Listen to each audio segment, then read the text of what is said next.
Hello and welcome to the channel guys. आज की story का टाइटल है अंधेरा कोना। पिछले 1.5 साल से मैंने अनंतगढ़ गांव से दूर आलोक और Ratiben Patil College of Biological Sciences से बायो मेडिकल साइंस में एमएससी कर रहा था। आज मुझे उस सड़क पर जाना था जहां पहले मैं कभी नहीं गया था। मेरी साइकिल का टायर पंक्चर था। मेरा मैकेनिक जो पिछले 3 दिनों से अपनी शॉप बंद किया था। मेरे कॉलेज से आगे एक मोड़ था और वहाँ से 10 मिनट की ड्राइव दूर एक अंधेरी सड़क थी जिसकी दूरी में स्ट्रीट लाइट थी, लगभग पूरी तरह बंद थी। अरे राजन, उस रास्ते से कभी मत गुजरना, वहाँ भूत प्रेत घूमते हैं, विशाखा ने कहा। मैं हंसा, मुस्कुराया और कहा, विशाखा, अगर मुझे भूत मिल गया ना तो मैं उससे न्यूरेसल के बारे में सिखाने लगूंगा। विशाखा, राजन तुम समझने की कोशिश करो। नहीं विशाखा, मैं ऐसी बातों में विश्वास नहीं करता। विशाखा मेरी बहन जैसी फ्रेंड थी। वह अनंतगढ़ गांव की रहने वाली थी। वह मुझे अपना भाई मानती थी और मेरे साथ अपनी सारी बातें शेयर करती थी। मैं उस अंधेरी सड़क पर चल रहा था। लगातार अंधेरे में मुझे कुछ साफ दिखाई नहीं दे रहा था, लेकिन मैं साइकिल चला रहा था। हमारे डिपार्टमेंट के हेड और मेरे डिजर्टेशन के गाइड डॉक्टर अनिल सिंह जाला की बात याद आने लगी। उन्होंने कहा था कि राजन, उस रास्ते पर मत जाना क्योंकि वहाँ किंग कोबरा की कई प्रजातियाँ रहती हैं। कई लोग सांप के काटने से मारे जा चुके हैं। यह सोचकर मैं जा रहा था। सड़क पूरी हो गई और एक परिसर की कोने में एक आखिरी दुकान में एक बल्ब लगा दिखाई दिया। वह एक गैरेज था। मैं वहाँ गया। वहाँ एक 55 साल का एक आदमी था जिसने उचित मूल्य पर साइकिल का पंचर बना दिया। मैं साइकिल चला रहा था। अंधेरे में 1-2 स्ट्रीट लाइटें जल रही थी। मैंने रोशनी में एक परछाई देखी। परछाई के पीछे एक 50 साल का आदमी था। वह 5.5 फीट लंबा था। अंधेरा होने के कारण मुझे कुछ दिखाई नहीं दिया, लेकिन वह मेरे रास्ते में खड़ा था। मैंने साइकिल को ब्रेक दिया। अरे अंकल हट जाओ। वो, रास्ता भूल गए हो क्या जवान आदमी? नहीं चाचा, पंचर की मरम्मत के लिए आया हूँ।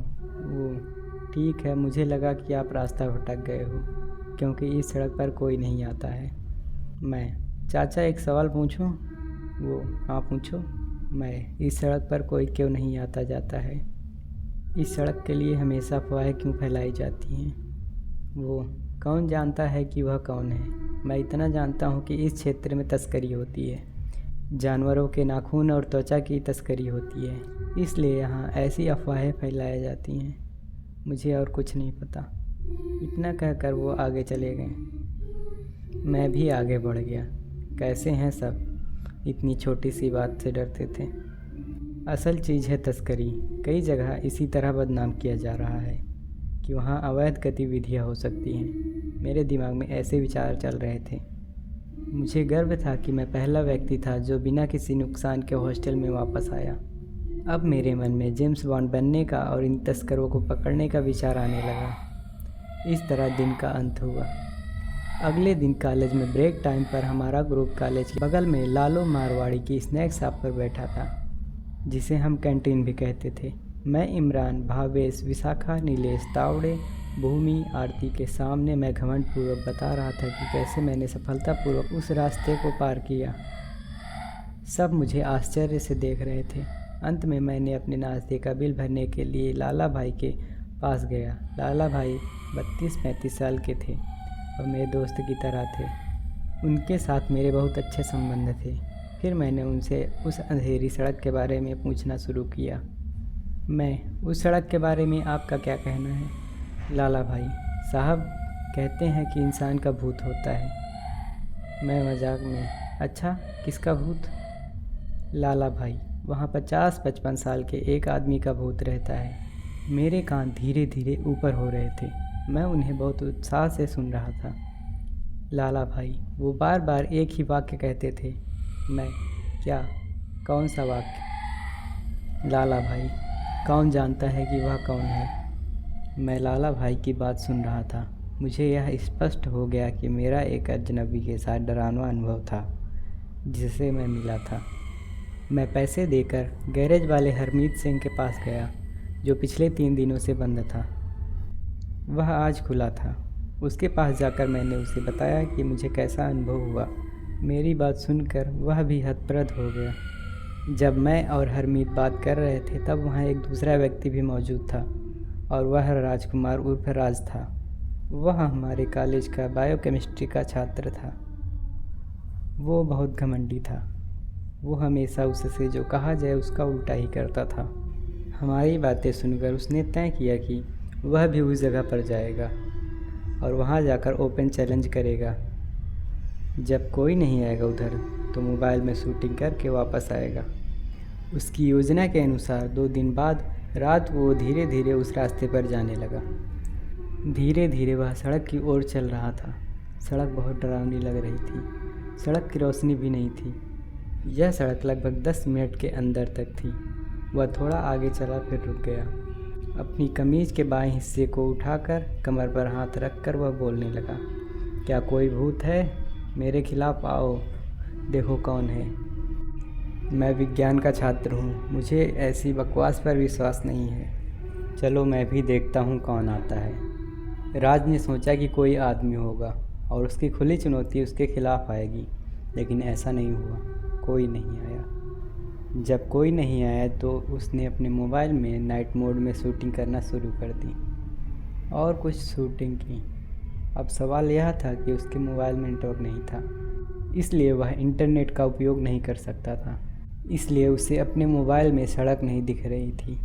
अब वह भ्रमित था क्योंकि वहाँ बहुत अंधेरा था और राज को पसीना आ रहा था और वह तय नहीं कर पा रहा था कि वो कहाँ से आया है। बार बार वह अपना मोबाइल फिर से चालू कर रहा था, लेकिन नेटवर्क नहीं आ रहा था, जो एक तकनीकी खराबी थी। उसका मुंह भी अब सूख रहा था। उसे यह भी नहीं पता था कि आगे जाना है या पीछे। उसका दिमाग अब गलत सोचने लगा था। भूत की अफवाह अब सच हो रही थी। सड़क के किनारे के पेड़ उसे डरावने लगने लगे थे। पेड़ों की शाखाएं और टहनियाँ, किसी के लंबे बाल और आसमान का काला अंधेरा ऐसा लग रहा था जैसे उसने कुछ काले कपड़े पहने हों और आसमान में टिमटिमाते तारे लग रहे हों, किसी की आंखें उसे देख रही हों।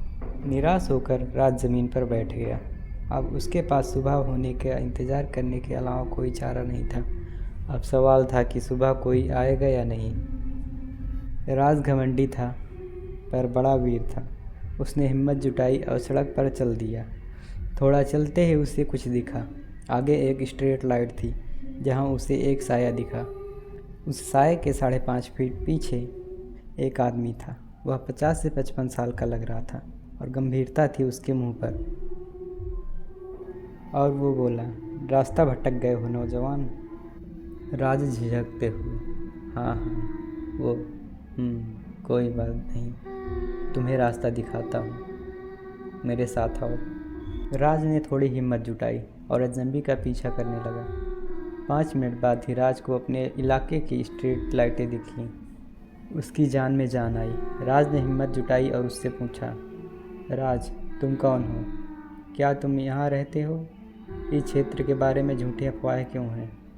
वो, देखो बेटा, मैंने इस क्षेत्र के बारे में पहले भी किसी को बताया है, लेकिन मैं फिर से कहूँगा कि मुझे नहीं पता कि क्या सच है।